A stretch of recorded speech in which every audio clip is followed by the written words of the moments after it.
وشر الأمور محدثاتها وكل محدثة بدعة وكل بدعة ضلالة وكل ضلالة في النار. சர்வ புகழும் புகழ்ச்சியும் ஏகநாயன் அல்லாஹ் ஒருவனுக்கு மட்டும் சொன்னார். சாந்தி சமாதானம் நம் உயிரிலும் மேலாக நேசிக்கக்கூடிய அண்ணலம் பெருமகனார் கண்மணி நாயகம் ரசூலுல்லாஹி ஸல்லல்லாஹு அலைஹி வஸல்லம் அவர்கள் மீதும் அன்னவர்களை பின்பற்றி வாழ்ந்து மறைந்த உத்தம சத்திய சஹாபா பெருமக்கள், சஹாபிய பெண்கள், தாபியீன்கள், தபா தாபியீன்கள், இமாம்கள், நல்லதை எடுத்துச் சொன்னவர்கள், குறிப்பாக இங்கே அமர்ந்திருக்கக்கூடிய நம் அத்துணை மீதும் அது எல்லாம் உள்ள ஏக இறைவனுடைய பற்றா கருணையும் மன்னிப்பும் அன்பும் அருளும் நம்மவர்கள் மீது என்றென்றும் இன்று நிலவட்டுமாக.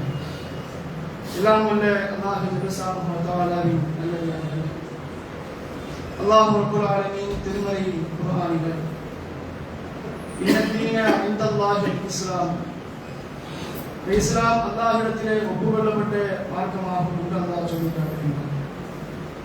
அப்படிப்பட்ட இந்த உயரிய நேர்வழியில அல்லாஹ் ரப்பல் ஆலமீன் நம்மை எல்லாம் ஒன்று சேர்த்து, அதிலும் குறிப்பாக அவன் நம் மீது கடமையாக்கி இருக்கக்கூடிய புனித ஜும்ஆவுடைய வணக்கத்தை நிறைவேற்றுவதற்காக அல்லாஹ் ரப்பல் ஆலமீன் நம்மை எல்லாம் இங்கே ஒன்று சேர்த்திருக்கிறார். அல்ஹம்துலில்லாஹ். அன்பிற்குரியவர்களே, அல்லாஹ் தஆலா திருமறை குர்ஆனிலே சொல்லி காட்டுகின்றான், வதக்கிர் ஃபஇன்ன திக்ரா தன்ஃபஉல் முஃமினீன், நினைவூட்டல் முஃமின்களுக்கு நற்பயன் அளிக்கும் என்று அல்லாஹ் சொல்லி காட்டுகின்றார். அந்த அடிப்படையிலே போதனைகளை கேட்கக்கூடிய நாம் வெறுமனே அதனை செவிநடப்பதோடு நிறுத்திவிடாமல் அதை எங்களுடைய வாழ்க்கையிலே கடைபிடிப்பதோடும், யாரெல்லாம் அதை கடைபிடிக்காமல் இந்த உலகத்திலே வாழ்ந்து கொண்டிருக்கிறார்களோ அவர்களை தூண்டக்கூடியவர்களாகவும் இருக்க வேண்டும் என்பதை கேட்டுக்கொண்டு இந்த ஜும்ஆ பிரசங்கத்தை ஆரம்பிச்சிருக்கிறோம். இன்றைய ஜும்ஆ உரையின் தலைப்பாக நன்மைகளை அள்ளிக்கொள்வோம் என்ற தலைப்பில் இஸ்லாம் காட்டிய சில விடயங்களை உங்களோடு பகிர்ந்து கொள்ளலாம் என்று நினைக்கின்றேன். அன்பிற்குரியவர்களே, நாம் வாழக்கூடிய இந்த உலகம் என்பது நிரந்தரமான ஒன்று அல்ல. மாறாக இந்த உலகம் எதற்காக பயன்படுத்த வேண்டும் என்று சொன்னால், நாளை மறுமைக்காக இந்த உலகத்தை நாம் பயன்படுத்த வேண்டும் என்பதை இஸ்லாம் நமக்கு வழிகாட்டி இருக்கிறது.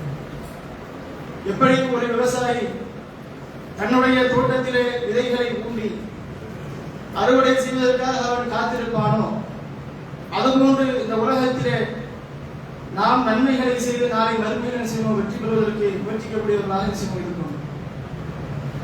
இஸ்லாம் ஒரு மனிதன் அதிக நன்மைகளை செய்ய வேண்டும் என்பதை மிக ஆழமாக செய்து வலியுறுத்தி திருப்பதிக்குமாறு அல்லாஹ் சொல்லியிருக்காங்க. இந்த மனிதனுடைய வாழ்க்கை எதற்காக என்று அல்லாஹ் சொல்லும் பொழுது கூட, அல்லதி கலக்கல் மௌத்த வல் ஹயாத்த லியப்லுவக்கும் அய்யுக்கும் அஹ்ஸனு அமலா, உங்களுக்கு நாம் மரணத்தையும் வாழ்க்கையையும் தந்திருப்பது எதற்காக என்று சொன்னால், அய்யுக்கும் அஹ்ஸனு அமலா, உங்களிலே நற்செயலுக்குரியவர் யார் என்பதை சோதித்து பார்ப்பதற்காகத்தான் அல்லாஹ் இதை தந்திருக்கின்றான் என்று திருமறை குர்ஆனில் அல்லாஹ் சொல்லி காட்டுகின்றான். அப்போ ஒரு மனிதனுடைய இந்த உலக வாழ்க்கையில் அவனுடைய செயல்பாடுகள் இதை வைத்துத்தான் அல்லாஹ் ரப்பல் ஆலமீன் நாளை மறுமையிலே அவனுக்கு தீர்ப்பை வழங்குகிறான். அப்படி தீர்ப்பு வழங்கக்கூடிய அந்த தருணத்திலே நன்மை என்பது அவனிடத்திலே மிகுதியாக இருக்க வேண்டும். அப்படி நன்மை அதிகமாக இருந்தால்தான் அவனால் என்ன செய்ய முடியும், நாளை மறுமை நாளிலே வெற்றி பெற முடியும் என்பதை இஸ்லாம் நமக்கு மிக ஆழமாக வலியுறுத்தி சொல்லியிருக்கிறது. அந்த அடிப்படையில் நன்மைகளை நாங்கள் தொடர்ச்சியாக இருக்க வேண்டும் என்று சொன்னால், நன்மைகளை நாங்கள் தொடர்ச்சியாக செய்ய வேண்டும் என்று சொன்னால், முதலாவது இந்த நன்மையை குறித்து அந்த ஞானம் நம்மிடத்தில் இருக்கும். அல்லாஹ் ரப்பல் ஆலமீன் இந்த மார்க்கம் நமக்கு எந்தெந்த வழிகளெல்லாம் நன்மைகளை செய்வதற்கு வழிகாட்டி இருக்கிறது, எந்தெந்த நன்மைகளுக்கெல்லாம் அல்லாஹ் தஆலா எப்படிப்பட்ட கூலியை வழங்குகிறார் என்ற அந்த ஞானம் நம்மிடத்தில் இருக்கும். உதாரணமாக இந்த உலகத்திலே மிக அடிப்படையாக இருக்கக்கூடிய ஒரு இடமாக பொருளாதாரம் இருந்து கொண்டிருக்கிறது. இந்த பொருளாதாரத்தை நாம் சம்பாதிப்பதற்கு, இந்த பொருளாதாரத்தை நாங்கள் ஒரு உயர்ந்த நிலையில் எட்டுவதற்கு என்னென்ன விடயங்கள் எல்லாம் கையாண்டு கொண்டிருக்கிறோம். ஒரு நல்ல சிந்தனை வேண்டும், அதன் பிற்பாடு அதற்காக நாம் முயற்சி செய்ய வேண்டும், அதன் பிறகு அதில் இருக்கக்கூடிய என்னென்ன படித்தரங்களை பேண வேண்டும், இப்படி எல்லாம் செய்தால்தான் செய்யக்கூடிய அந்த பொருளாதார நிலையை நம்மால் அடைய முடியும். அதுபோன்றுதான் நாளை மறுமையில் நாங்கள் வெற்றி பெற வேண்டும் என்று சொன்னால் இந்த உலகத்திலே செய்யக்கூடிய நன்மைகள் சம்பந்தமான அந்த அறிவு நம்மிடத்தில் இருக்கணும். இப்ப இஸ்லாம் செய்த நன்மைகளை நீங்கள் எவ்வாறு செய்ய வேண்டும், அதன் மீது உங்களுக்கு எவ்வாறெல்லாம் நன்மைகள் வழங்கப்படுகிறது என்ற விடயங்களை இஸ்லாமிய ஆழமாக நமக்கு வலியுறுத்தி கூறக்கூடிய செய்தியை பார்க்க முடியும். எந்த அளவுக்கு என்று சொன்னால் அல்லாஹ் ரப்பல் ஆலமீன் எவ்வளவு பெரிய கருணையாளர் என்பதை நபிகள் நாயகம் ஸல்லல்லாஹு அலைஹி வஸல்லம் அறிவிக்கிறார்கள். என்னுடைய ஒரு அடியான் அல்லாஹ் தஆலா சொல்கிறான், என்னுடைய ஒரு அடியான் ஒரு நன்மையான காரியத்தை என்ன செய்யலாம் செய்ய வேண்டும் என்று அவன் நினைக்கின்றான். ஆனால் என்ன செய்ய அவனால் அதை செய்ய முடியவில்லை. ஏதோ ஒரு காரணத்தினால் அவனுக்கு செய்ய முடியாமல் போய்விட்டது. ஆனால் அல்லாஹ் ரப்பல் ஆலமீன் மாணவர்களிடத்திலே சொல்வானா, அவன் இந்த நல்ல காரியத்தை செய்ய வேண்டும் என்று நினைத்தான், அதற்காக நீங்க என்ன செய்யுங்க, அவனுக்கு ஒரு கூலியை வழங்குங்கள் என்று அல்லாஹ் ரப்பல் ஆலமீன் அந்த மாணவர்களிடத்திலே சொல்வானா. அதுவே அந்த எண்ணிய விஷயத்தை அந்த அடியான் செய்வானாக இருந்தால் அல்லாஹ் ரப்பல் ஆலமீன் அவனுக்கு 10 200 மடங்கு வரை அல்லாஹ் தஆலா நன்மைகளை செய்வார் வாரி வழங்குவதாக நபிகள் நாயகம் ஸல்லல்லாஹு அலைஹி வஸல்லம் அவர்கள் சொல்லி காட்டுகிறார்கள். அல்லாஹ் தஆலா நமக்கு நம்முடைய எண்ணத்திற்கேற்ப இங்கே என்ன செய்யலாம் கூலி வழங்குகின்றான். எந்த ஒரு நற்காரியங்களாக இருந்தாலும் நான் இதை செய்ய வேண்டும், இன்று இரவு நான் தூங்குகிறேன், நாளை காலையில் செய்யும் ஃபஜ்ருடைய தொழுகை ஜமாஅத்தோடு செய்யும் தொழுவணும், எந்த ஒரு நல்ல எண்ணத்தில் ஒரு படுப்பாராக இருந்தால் அந்த எண்ணத்திற்கு அல்லாஹ் தஆலா கூலி கொடுப்பான். ஒரு ஏழைக்கு நான் உணவளிக்க வேண்டும், எந்த ஒரு நல்ல எண்ணத்தில் ஒருவர் இருப்பாராக இருந்தால் அந்த எண்ணத்திற்கு அல்லாஹ் தஆலா ஒரு கூலியை வழங்குகின்றான். ஆனால் இதில் மிக முக்கியமாக கடைபிடிக்க வேண்டிய விஷயம் என்னன்னு சொன்னா இஹ்லாஸ் என்பது இருக்கணும், உலகத்திலே இருக்கணும். சும்மா வெறுமனே நான் அதை செய்வேன் இதை செய்வேன் என்ற வாய்ப்பேச்சு இருக்கக்கூடாது. மாறாக அங்கே உலகத்திலே இஹ்லாஸ் என்பது பேணப்பட வேண்டும் என்பதை இஸ்லாம் ஆழமாக நமக்கு வலியுறுத்தக்கூடிய செய்தியை பார்க்க முடியும். இப்ப நாம் ஒரு நல்ல காரியத்தை செய்யக்கூடிய தருணத்திலே அல்லாஹ்விடத்திலிருந்து மட்டுமே நம்ம அதற்கு கூலி எதிர்பார்த்தவர்களாக செய்யக்கூடிய அந்த தருணத்திலே நாம் அதை எண்ணினாலே அல்லாஹ் தஆலா நமக்கு ஒரு கூலி அல்லாஹ் வழங்குகின்றான். இந்த உலகத்திலே ஒரு வேலையை செய்யாமல் நமக்கு ஒரு பிரதிபலன் கிடைக்காது. ஆனால் அல்லாஹ் தஆலா இப்படிப்பட்ட நிலை வைத்திருக்கின்றான். இந்த அடியார்கள் மீது கருணை கொண்ட ரப்பல் ஆலமீன் அவன் ஒரு நல்ல காரியத்தை நினைத்தால் போதும், இதை செய்ய வேண்டும் என்று எண்ணினால் போதும், அவனுக்கு நான் ஒரு நன்மையை கொடுப்பேன் என்று அல்லாஹ் தஆலா சொல்லி காட்டுகின்றான். அடுத்ததாக நன்மையான காரியங்களை செய்வதற்கு நாம் முயற்சி செய்ய வேண்டும். நபிகள் நாயகம் ஸல்லல்லாஹு அலைஹி வஸல்லம் அவருடைய காலத்தில் நடந்த ஒரு சம்பவம். நபிகள் நாயகம் ஸல்லல்லாஹு அலைஹி வஸல்லம் அவர்கள் ஒரு புனித போரில் பங்கெடுக்கிறார்கள். தபூக்குடைய யுத்தத்திற்கு ரசூலுல்லாஹி ஸல்லல்லாஹு அலைஹி வஸல்லம் சஹாபாக்கள் அழைத்து சென்று கொண்டிருக்கிறார்கள். அந்த தருணத்திலே சில மக்கள் அவர்களால் கலந்து கொள்ள முடியவில்லை. தகுந்த காரணங்கள் அடிப்படையில் அவர்கள் மதீனாவில் தங்கி விடுகிறார்கள். நபிகள் நாயகம் ஸல்லல்லாஹு அலைஹி வஸல்லம் அவர்களோடு சில போருக்கு போகக்கூடிய அந்த சுற்று அவர்களுக்கு கிடைக்கவில்லை. என்ன காரணம் என்று சொன்னால் போவதற்கு வாகனங்கள் கிடையாது, பொருளாதாரங்கள் கிடையாது. இந்த தகுந்த காரணங்களுக்காக அவர்களால் அந்த போரில் பங்கெடுக்க முடியவில்லை. இந்த நிலையில நபிகள் நாயகம் ஸல்லல்லாஹு அலைஹி வஸல்லம் சஹாபாக்களை கூட்டி சென்று கொண்டிருக்கிறார்கள். அப்படி போகக்கூடிய தருணத்திலே ரசூலுல்லாஹி ஸல்லல்லாஹு அலைஹி சொல்றாங்க, நாம் கடக்கக்கூடிய இந்த மலைகளும் இந்த பள்ளத்தாக்குகளும் இவற்றையெல்லாம் கடக்கக்கூடிய தருணத்திலே நம்மோடு வராமல் அங்கே இருக்கிறார்களே அவர்களும் நம்மோடு தான் இருக்கிறார்கள் என்று நபிகள் நாயகம் ஸல்லல்லாஹு அலைஹி வஸல்லம் சொல்லக்கூடிய செய்தி நம்மால் பார்க்க முடியும். எந்த அளவுக்கு என்று வாருங்கள், ஜிஹாதுக்கு போவது என்பது ஒரு சாதாரண விஷயமா? தன்னுடைய உயிரை கொடுப்பது, தன்னுடைய பொருளாதாரத்தை இழப்பது, ஒட்டுமொத்தமான ஒரு அர்ப்பணிப்போடு செய்யக்கூடிய அந்த நன்மை யாருக்கு கிடைக்குது? அதற்காக முயற்சித்து தகுந்த காரணங்களோடு வராமல் அங்கு தங்கியிருக்கிறார்களே அவர்களுக்கும் அந்த நன்மை கிடைக்கும் என்று நபிகள் நாயகம் ஸல்லல்லாஹு அலைஹி வஸல்லம் அவர்கள் சொல்லக்கூடிய செய்தி நம்மால் பார்க்க முடியும். அன்பிற்குரியவர்களே, நன்மையான காரியங்கள் என்று வரும் பொழுது அதன் மீது நாம் நல்லெண்ணம் கொண்டவர்களாக அந்த நன்மையான காரியங்களை செய்ய வேண்டும் என்று முயற்சிக்கக்கூடிய தருணத்திலேயே அல்லாஹ் ரப்பல் ஆலமீன் நமக்கு ஏராளமான கூலியை வழங்கியிருக்கின்றான் என்பதை இந்த செய்தியெல்லாம் நமக்கு உணர்த்துகிறதா இல்லையா? இன்றைக்கு நல்ல காரியங்கள் என்று வரும் பொழுது, நன்மையான விஷயங்கள் என்று வரும் பொழுது நம்முடைய ஆர்வம் எந்த அளவுக்கு இருக்கிறது, நம்முடைய ஆர்வங்கள் நம்முடைய கவனங்கள் எந்த அளவுக்கு இருக்கிறது, அதற்காக முயற்சிக்கக்கூடிய நிலை நம்மிடத்தில் எந்த அளவுக்கு இருக்கிறது? இன்றைக்கு இந்த உலகத்தை அனுபவிக்க வேண்டும், இன்றைக்கு இந்த பொருளாதாரத்தை நாங்கள் அனுபவிக்க வேண்டும் என்பதற்காக நாங்கள் எந்த அளவுக்கு எங்களுடைய வாழ்க்கையை அர்ப்பணித்துக் கொண்டிருக்கின்றோம், எந்த அளவுக்கு முயல்கின்றோம், மனம் உடைந்து போகக்கூடிய அளவுக்கு அதில் முயல்கிறோம் என்று சொன்னால் நாளை மறுமையுடைய வாழ்க்கைக்காக நன்மையை சம்பாதிப்பதற்காக நம்முடைய வாழ்க்கையில என்ன முயற்சி இருக்குது என்பதை நாம் ஒவ்வொருவரும் சுயபரிசோதனை செய்து பார்ப்பது கடமைப்பட்டிருக்கிறோம். அன்பிற்குரியவர்களே, அடுத்ததாக நன்மைகளை அல்லாஹ் தஆலா பலவாரியாக தன்னுடைய அடியார்களுக்கு அல்லாஹ் வழங்குகின்றான். அந்த முறைகளை குறித்து பார்க்கும் பொழுது 2 மடங்கு அல்லாஹ் தஆலா கூலியை வழங்குகின்றான். அதாவது 10 என்று சொன்னால் 10க்கு 20 என்று அல்லாஹ் தஆலா தருகிறார். அந்த ஹதீஸ் நபிகள் நாயகம் ஸல்லல்லாஹு அலைஹி சொல்றாங்க, ஒரு அடியார் குர்ஆனை கற்று குர்ஆனை மனனம் செய்து சரளமாக ஓதுகிறார் என்று சொன்னார். அவர் எப்படிப்பட்டவர் தெரியுமா? கண்ணியம் நிறைந்த வானவ தூதர்களை கொண்டவராவார்கள் அவர்கள். மாறாக ஒருவர் என்ன செய்கிறாரு? குர்ஆனை அவருக்கு ஓத தெரியவில்லை. அவர் என்ன செய்கிறார்? திக்கி திக்கி தடவி என்ன செய்கிறார்? ஓதுகிறார். அப்படி ஓதினால் அவருக்கு 2 மடங்கு கூலி இருக்கிறது என்று நபிகள் நாயகம் ஸல்லல்லாஹு அலைஹி வஸல்லம் அவர்கள் சொல்லியிருக்கிறார். அன்பிற்குரியவர்களே, 2 மடங்கு கூலி என்றால் அல் குர்ஆனுடைய வசனத்தை ஓதக்கூடிய தருணத்திலே ஒவ்வொரு எழுத்துக்கும் என்ன செய்து 10 மடங்கு நன்மை செய்து இருக்குது. அப்ப அந்த 10 நன்மையை பெறக்கூடிய ஒரு நபர் திக்கி திக்கி ஓதக்கூடிய ஒரு நபருக்கு என்ன செய்வது? இரட்டிப்பாக என்ன செய்வது கிடைக்கும்.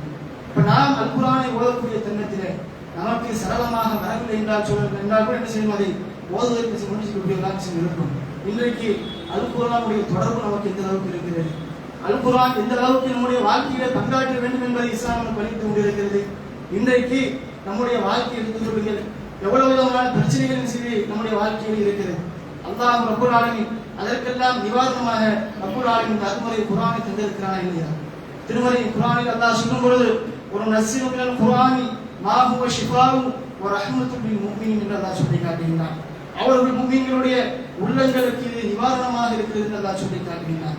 இன்றைக்கு எவ்வளவோ மன கஷ்டங்களிலும் மன குழப்பங்களிலும் ஆட்பட்டு கொண்டிருக்கக்கூடிய நாம் இன்றைக்கு அதை தீர்ப்பதற்கு இந்த உலகம் வைக்கக்கூடிய காரண காரியங்களுக்கு பின்னாக போகிறோமா, அல்லது அல்லாஹ் ரப்பல் ஆலமீன் படைத்தவன் தந்த அருள்மறை குர்ஆனுக்கு பின்னால் போகிறோமா என்று சொன்னால் இன்றைக்கு உலக காரியங்களின் பின்னால் தங்கியிருக்கக்கூடியவர்கள் அதிகமானவர்களாக இருக்கிறார்கள். இன்றைக்கு தங்களுடைய கவலைகளை குறைப்பதற்கு, தங்களுடைய மன கஷ்டங்களை குறைப்பதற்கு என்ன செய்றாங்க? சினிமாக்கள் என்ன செய்றாங்க? போறாங்க. போதைகளுக்கு என்ன செய்றாங்க? அடிமையாகிறார்கள். பாடல்கள் என்ன செய்றாங்க? கேட்கிறாங்க. இப்படி என்ன செய்றாங்க? பலவாரியாக முஸ்லிம்களே போகக்கூடிய நிலை இருக்கிறதா இல்லையா? ஆனால் அல்லாஹ் தஆலா மிக தெளிவாக திருமறை குர்ஆன் சொல்லி காட்டுகிறானே, உங்களுடைய உள்ளங்களில் உள்ள நோய்களுக்கெல்லாம் இந்த அருள்மறை குர்ஆன் ஒரு மிகப்பெரிய ஷிஃபாவாக இருக்கிறது என்று சொல்லி காட்டுறாங்க. நமக்கு இந்த அருள்மறை குர்ஆனோட தொடர்பு எந்த அளவுக்கு இருக்கிறது? உண்மையிலேயே நாம் நன்மைகளை அபரிவிதமாக சம்பாதித்துக் கொள்வதற்கு இந்த அருள்மறை குர்ஆன் என்பது மிகச்சரியான ஒரு வாய்ப்பு. இந்த அருள்மறை குர்ஆனை நாங்கள் ஓதக்கூடிய அந்த தருணத்திலே அல்லாஹ் தஆலா எங்களுக்கு ஏராளமான நன்மைகளை வாரி வழங்கக்கூடியவனாக இருக்கின்றான். நாம் அதை உணர்ந்து கொண்டு சென்றோமே, அதிகமாக அல் குர்ஆனோடு திலாவத் செய்யக்கூடியதாக இருக்கிறோம். அதிகமாக எங்களுடைய தொடர்புகள் செய்வோம். நாளாந்தம் அருள்மறை குர்ஆனிலிருந்து ஒரு பக்கத்தையாவது ஓதக்கூடியவர்களாக செய்யக்கூடிய கருத்துக்களை நாங்கள் மாற்றிக்கொள்ள வேண்டும். ஆனால் இன்றைக்கு எங்களுடைய செயல்பாடுகள் தான் நன்மைகளை நாங்கள் சேர்த்து வைத்து விட்டோம். நன்மைகளை வைப்பதற்கு இடமில்லை என்பதை போன்ற என்ன செய்வோம்? ஒரு அலட்சிய போக்குடன் இன்றைக்கு வாழக்கூடிய நிலை இருக்கிறதா இல்லையா? இதுவெல்லாம் என்ன செய்யணும்? மாற்றப்பட வேண்டும் என்பதை இஸ்லாம் நமக்கு மிக ஆழமாக வலியுறுத்தி கொண்டிருக்கிறது. அதுபோன்று 10 மடங்கு வரை நன்மை இருக்கக்கூடிய செயல்களை குறித்தெல்லாம் என்ன சொல்றாங்க? இன்றைக்கு நாம் தொழக்கூடிய 5 வேளை தொழுகை. இந்த தொழுகை என்பது நபிகள் நாயகம் ஸல்லல்லாஹு அலைஹி வஸல்லம் அவர்கள் மிஅராஜுடைய பயணத்திற்கு போகக்கூடிய தருணத்தில் அல்லாஹ்விடமிருந்து சில விஷயங்களை பெற்றுக் கொண்டார்கள். அதிலே இந்த தொழுகையும் ஒன்று. முதலாவது, அல்லாஹ் ரப்பல் ஆலமீன் இந்த உம்மத்தின் மீது 50 வேளை தொழுகை அல்லாஹ் தஆலா கடமையாக்கி இருக்கிறார். அதே சமயம் ரசூலுல்லாஹி ஸல்லல்லாஹு அலைஹி வஸல்லம் இறங்கிவிட்டு இறங்கக்கூடிய தருணத்திலே மூசா அலைஹிஸ்ஸலாம் அவர்களை சந்திக்கிறார்கள். மூசா அலைஹிஸ்ஸலாம் கேட்கிறார்கள், என்ன பெற்றுக்கொண்டீர்கள் கேட்கிறாங்க. அப்போ அல்லாஹ் தஆலா சொல்றாங்க, அல்லாஹ் தஆலா 50 வேளை தொழுகை கடமையாக்கி இருக்கிறார். மூசா அலைஹிஸ்ஸலாம் உடனே சொல்றாங்க, இதே கூட உம்மத்தால் நிறைவேற்ற முடியாது, நீங்க போய் எல்லா இடத்துலையும் குறைச்சிட்டு வாங்க அப்படின்னு சொல்றாங்க. இப்படியே ரசூலுல்லாஹ் வலதும் போலதுமாக கிட்டத்தட்ட ஒரு 5 வேளை செய்யுமா நடந்தது. இப்ப கடைசியாக அல்லாஹ் தஆலா அந்த மக்கள் மீது ரசூலுல்லாஹி ஸல்லல்லாஹு அலைஹி வஸல்லம் அல்லாஹ் இடத்துல கோரிக்கை வைக்கிறார்கள். அல்லாஹ், என்னுடைய இந்த உம்மத்தினர் அவர்கள் மிகவும் பலவீனமானவர்கள், அவர்கள் பேச்சாலும் அதுபோன்ற கேள்வியாலும் மேன்மையாலும் இந்த நிலையிலும் அவர்கள் பலவீனப்பட்டவர்களாக இருக்கிறார்கள் என்று அல்லாஹ்வுடைய தூதர் ஸல்லல்லாஹு அலைஹி வஸல்லம் சொன்னாங்க. இந்த உம்மத்தினுடைய நிலையை அல்லாஹ் தெரிவித்திருக்கிறார்கள். இந்த அளவுக்கு நம்மை இறக்கி கொண்டிருக்கிறார்கள் என்பார்கள். அதனால தான் அல்லாஹ் தஆலா திருமறை குர்ஆனிலே இந்த ரசூலை குறித்து சொல்லும்போது இப்படி சொல்லி காட்டுகின்றான், லகத் ஜாஅக்கும் ரசூலுன் மின் அன்ஃபுசிக்கும் அஸீஸுன் அலைஹி மா அனித்தும் ஹரீஸுன் அலைக்கும் பில் முஃமினீன ரഊஃபுர் ரஹீம். உங்களிலிருந்தே உங்களுக்கு ஒரு தூதரை அனுப்பி இருக்கின்றோம். அவர் எப்படிப்பட்டவர் தெரியுமா? உங்களுக்கு துன்பம் நேர்ந்தால் அது அவருக்கு வருத்தமாக செய்திருக்கிறது. அவர் உங்களுடைய நன்மையிலே அபரிதமான ஆர்வம் கொண்டவராக இருக்கிறார். அவர் உங்கள் மீது கருணை கொண்டவராக இருக்கிறார் என்று அல்லாஹ் ரப்பல் ஆலமீன் இந்த தூதருடைய அந்த நிலையை குறித்து நமக்கு எடுத்து சொல்கிறானா இல்லையா? நபிகள் நாயகம் ஸல்லல்லாஹு அலைஹி வஸல்லம் சொன்னாங்க, அல்லாஹ் இடத்திலே முறையிடுகிறார்கள். அல்லாஹ் ரப்பல் ஆலமீன் செய்றான், அல்லாஹ் நபியை கூட சொல்றான், நபியே உங்கள் உம்மத்தின் மீது 5 வேளை தொழுகை செய்து கடமையாக்கப்பட்டு விட்டது. கடமையாக்கப்பட்ட அந்த தொழுகை தாயேடான லௌஹுல் மஹ்ஃபூல் செய்து பதிவு செய்யப்பட்டு விட்டது, அல்லாஹ்வுடைய சுன்னத்தில் சில மாற்றம் ஏற்படாது என்று நபிகள் நாயகம் அல்லாஹ் சொல்றாங்க. அந்த நேரத்தில் அல்லாஹ் தஆலா கொடுக்கக்கூடிய இன்னொரு ஆஃபர் சொன்னா, உங்களிலே ஒருவர் 5 வேளை தொழுகை நிறைவேற்றக்கூடிய தருணத்திலே ஒரு நன்மைக்கு சிறு 10 மடங்கு தொழுகை இருக்கிறது. அப்போ 5 வேளை தொழுகை நிறைவேற்றக்கூடிய அந்த தருணத்திலே அவருக்கு என்ன செய்யும், 50 வேளை தொழுகையை நிறைவேற்றிய அந்த நன்மை பதிவு செய்யப்படும் என்று நபிகள் நாயகம் ஸல்லல்லாஹு அலைஹி வஸல்லம் அறிவிக்கக்கூடிய அந்த செய்தி நம்மால் பார்க்க முடியும். அன்பிற்குரியவர்களே, இன்றைக்கு இந்த தொழுகையுடைய விஷயத்தை எடுத்துக் கொள்ளுங்கள். இது எல்லாமே அடிப்படையான காரண காரியங்கள் தான். நன்மைகளை சம்பாதிப்பதற்கு இன்னும் அதிகமான நன்மைகளை செய்ய வேண்டும் என்ற விடயம் சொல்லவில்லை. நம்மோடு இருக்கக்கூடிய கடமையான அடிப்படையான விஷயம் தான் சொல்லி கொண்டிருக்கிறோம். இன்றைக்கு இந்த தொழுகையுடைய விஷயத்திலே எத்தனை பொதுபோக்கு தரும், எவ்வளவு நன்மைகள் நாம் இழந்திருக்கிறோம் என்ற அந்த கவலை நம்மிடத்தில் இருக்கிறதா? எந்த அளவுக்கு நன்மைகள் கிடைக்கிறது என்று சொல்லக்கூடிய தருணத்திலே நமக்கு அதற்கு எந்த கவலையும் கிடையாது. முக்கியமான நாட்களில் இருந்து கொண்டிருக்கிறோம். அல்லாஹ் தஆலா படைத்த நாட்களிலே இந்த துல்ஹஜ்ஜினுடைய மாதங்களுடைய முதல் 10 நாட்கள் மிக முக்கியமான நாட்கள். இந்த நாட்களிலே செய்யக்கூடிய அமல்கள் அல்லாஹ்வுக்கு மிகவும் விருப்பத்திற்குரிய அமலாக இருக்கிறது. அப்படிப்பட்ட நாட்களில் இருக்கக்கூடிய நாம் இன்றைக்காவது தொழுகைகளை ஜமாத்தோடு நிறைவேற்றக்கூடியதாக இருக்கிறோம். ஃபஜ்ருடைய தொழுகையை பார்த்தால் 2 நபர்கள் 3 நபர்கள் எப்படிப்பட்ட நாட்களில் இருந்து கொண்டிருக்கிறோம். ரமலானுடைய மாதங்களிலே எந்த அளவுக்கு நாங்கள் ஆர்வம் காட்டுகிறோமோ அதே போன்ற ஆர்வம் துல்ஹஜ்ஜினுடைய முதல் 10 காட்ட வேண்டும். நபிகள் நாயகம் ஸல்லல்லாஹு அலைஹி சொன்னார்கள், 2 பெருநாட்களுடைய மாதங்கள் இருக்கிறது, அது எந்த விதமான குறையும் வைக்காது என்று சொன்னார்கள். துல்ஹஜ்ஜுடைய மாதமும் ரமலானுடைய மாதமும் எந்த விதமான குறையும் வைக்காது என்று சொன்னார்கள். என்ன குறை? நன்மையை வழங்குவதிலே, வாரி வழங்குவதிலே எந்த விதமான குறையும் வைக்காது என்று நபிகள் நாயகம் ஸல்லல்லாஹு அலைஹி சொல்லக்கூடிய செய்திகளை பார்க்க முடியவில்லை இல்லையா? அன்பிற்குரியவர்களே, இப்படி பல்வேறு விதமான நன்மைகளை வாரி வாழக்கூடிய சிறிய அமல்களும் இருக்கிறது. நாம் நிறைவேற்றக்கூடிய கடமையான நல்லவர்களும் இருக்கிறது. ஆனால் இன்றைக்கு நம்முடைய நிலையெல்லாம் என்ன செய்து மிக பலகீனமாக நன்மைகள் மீது நாங்கள் தேவைப்படுகிற செய்யக்கூடிய இருக்கிறதா இல்லையா? இதையெல்லாம் மாற்றிக் கொண்டோம் என்று சொன்னால் நிச்சயமாக நாளை மறுமையிலே ஒரு மனிதனுடைய நன்மை தராசினுடைய இடை கனமாக இருக்க வேண்டும். இருந்தால்தான் அவனால் நாளை மறுமையில வெற்றி பெற முடியும். நன்மைகள் என்பது நமக்கு மிக முக்கியமான ஒன்று. நன்மைகள் இருந்தால்தான் அல்லாஹ்வுடைய பொருத்தம் கிடைக்கும். அல்லாஹ்வுடைய பொருத்தம் இருந்தால் நமக்கு நாளை மறுமையில சுவனம் கிடைக்கும் என்பதை கேட்டுக்கொண்டு என்னுடைய உதாரணத்தை பேசுகிறேன்.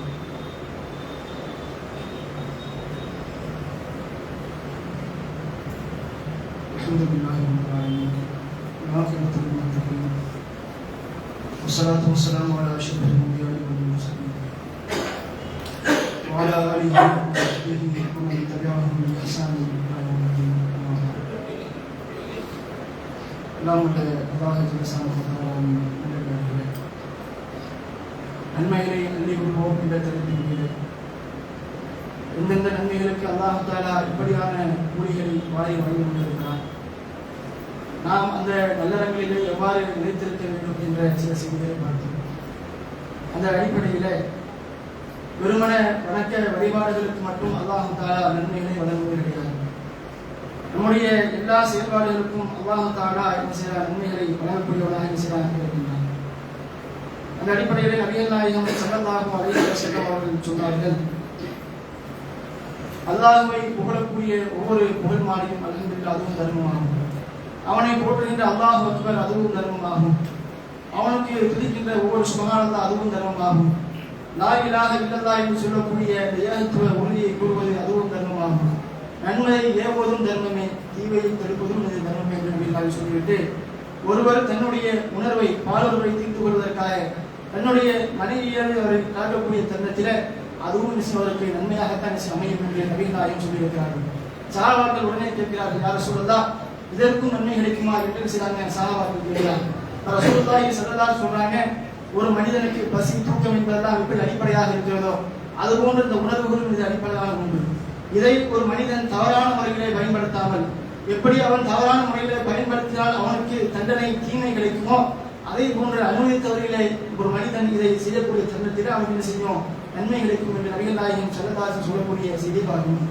இப்படி பல்வேறு விதமான காரணங்கள் செய்திருக்கு.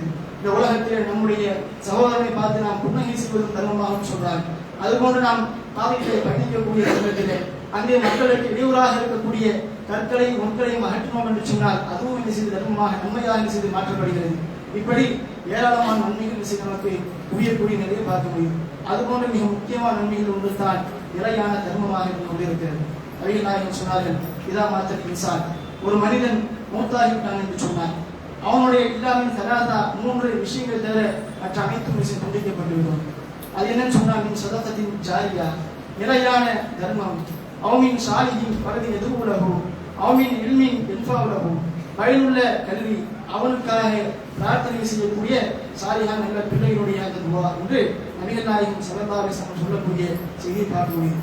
அன்பிற்குரியவர்களே, இன்றைக்கு பொருளாதாரங்கள் இருக்கக்கூடிய நம்முடைய இலக்குகள் எல்லாம் இப்படி இருக்குன்னு சொன்னால் ஒரு காலகட்டத்திற்கு மேல் அதை நமக்கு பயனளிக்கணும். நம்ம என்ன செய்யணும், எனக்கு பயனுள்ளதாக சொன்ன பொருளாதாரம் வந்து சேர வேண்டும் என்று செய்யணும். அழிந்து போகக்கூடிய இந்த உலகத்தில் நினைத்து செய்யணும். அதற்காக பொருளாதாரங்களை சேர்ப்பதும் நிரந்தர வருமானத்தை ஏற்படுத்துவதும் இது போன்ற செயல்களெல்லாம் ஈடுபடக்கூடிய நாம் இந்த நிலையான தர்மத்தை கவனம் எடுக்க வேண்டும்.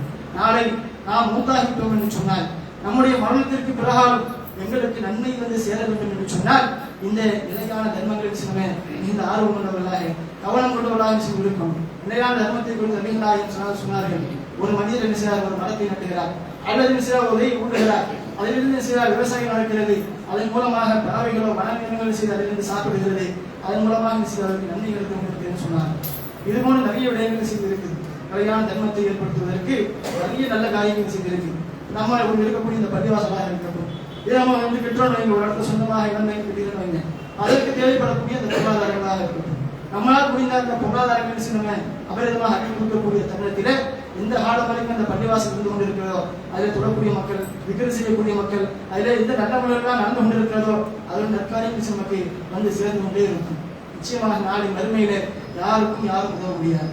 ஒரு பிள்ளைக்கு நிச்சய மாட்டார், தகப்பன் உதவ மாட்டார், தகப்பனுக்கு நிச்சயமா அப்படி உதவ மாட்டார். நாளை மறுமை நமக்கு நன்மை குறைவாக இருந்தால் யாரும் நிச்சய மாட்டாங்க, யாருக்கும் நன்மை இதுக்கு நிச்சய மாட்டாங்க, கொடுக்க மாட்டார்கள். நமக்கு நன்மை அபரிதமாக வேண்டும் என்று சொன்னால் இதுபோன்ற நிலையான தர்மங்களை ஏற்படுத்த வேண்டும். அதுபோன்று ஒரு முக்மீனுடைய வாழ்க்கையை பொறுத்தமட்டில ரசூலுல்லாஹி ஸல்லல்லாஹு அலைஹி வஸல்லம் சொல்றாங்க, அவருடைய எல்லா சூழ்நிலைகளும் அவருக்கு செய்து நன்மையாகவே செய்து அமைந்து விடுகிறது என்று சொன்னார்கள். அல்லாஹ் சொல்றாங்க, அஜபல் லி அம்ரில் முஃமின், ஒரு முஃமினுடைய விஷயம் என்ன செய்து எனக்கு ஆச்சரியம் அளிக்கிறது. இன்ன அம்ரஹு குல்லஹு லஹு கைர், இது ஒரு முஃமினை தவிர வேறு யாருக்கும் இந்த வாக்கியம் செய்து கிடைக்கிறது கிடையாது. அதுபோன்று உண்மையை தவிர யாருக்கு இந்த பாக்கியம் கிடைப்பது கிடையாது. என்ன செய்கிறார், அவருக்கு ஒரு நலவு ஏற்பட்டது என்று சொன்னால் அல்லாஹ்வுக்கு ஷுக்ர் செய்கிறார். அல்லாஹ் தஆலா எனக்கு நன்மை தந்திருக்கிறான், இந்த நலவை நாடி இருக்கிறான், இந்த நலவுகள் எல்லாம் என்னுடைய எந்த சொந்த அறிவாலோ என்னுடைய எந்த சொந்த அறிவாலோ எனக்கு வந்தது கிடையாது, இது அல்லாஹ் கொடுத்தது என்று சொல்லி அல்லாஹ்வுக்கு ஷுக்ர் செய்கிறார். பெருமை அடிப்பவராக அவர் இருப்பது கிடையாது. அதுபோன்று அவருக்கு ஒரு துன்பம் ஏற்படக்கூடிய தருணத்திலே, ஒரு தீங்கு ஏற்படக்கூடிய தருணத்திலே அவர் என்ன செய்கிறாரு, அதற்காக பொறுமையை மேற்கொள்கிறார். அதுவும் என்ன செய்தவருக்கு உண்மையாக அமைந்து விடுகிறது என்று நபிகள் நாயகம் ஸல்லல்லாஹு அலைஹி வஸல்லம் அவர்கள் சொல்லக்கூடிய செய்தியை பார்க்க முடியுது. அப்ப இன்பமான காலங்களும் துன்பமான காலங்களும் மனிதனுடைய வாழ்க்கையில் மீது பின்னி பிணைந்த ஒரு விடயமாக செய்திருக்கிறது. அப்ப இன்பமான காலங்களிலும் துன்பமான காலங்களிலும் எங்களுடைய வாழ்க்கையை நாங்கள் எவ்வாறாக கையாளுகின்றோம் என்ற அடிப்படையை வைத்துதான் நமக்கு நன்மைகள் சென்று வந்து சேரக்கூடியதாக செய்திருக்கிறது. இன்பமான காலகட்டத்திலும் நாம் அல்லாஹ் நினைவு கூறக்கூடியவர்களாகும், துன்பமான காலகட்டத்திலும் அல்லாஹ் ரப்புல் ஆலமீன் இதற்கு பகரமாக நிச்சயமாக எனக்கு சுவனத்தை கூடியாக தருவான் என்ற அந்த உயரிய நோக்கத்திலே சபூர் செய்யக்கூடிய மக்களாக சென்று இருக்கும். அன்பிற்குரியவர்களே, இப்படிப்பட்ட பல்வேறு விதமான நன்மைகள் சொல்லப்பட்டிருக்கிறது. இப்படிப்பட்ட நன்மைகள் எல்லாம் செய்தால் அல்லாஹ் தஆலா நமக்கு தரக்கூடிய கூலி என்ன அப்படின்னு சொன்னால், அல்லாஹ் திருமறை குர்ஆனில் சொல்லி காட்டுகிறான், இன்னல்லதீன ஆமனு வஅமிலு ஸாலிஹாத்தி கானத் லஹும் ஜன்னாத்துல் ஃபிர்தௌஸி நுஸுலா.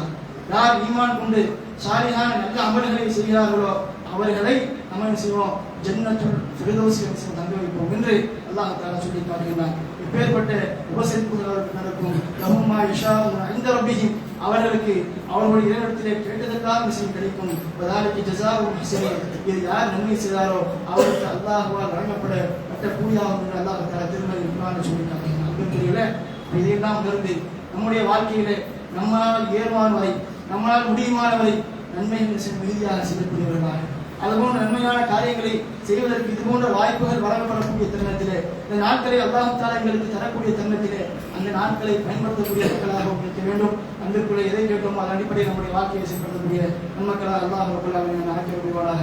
வாஷிர் அல்ஹம்துலில்லாஹி ரப்பில் ஆலமீன். அஸ்ஸலாமு அலைக்கும் வரஹ்மத்துல்லாஹி வபரகாத்துஹு.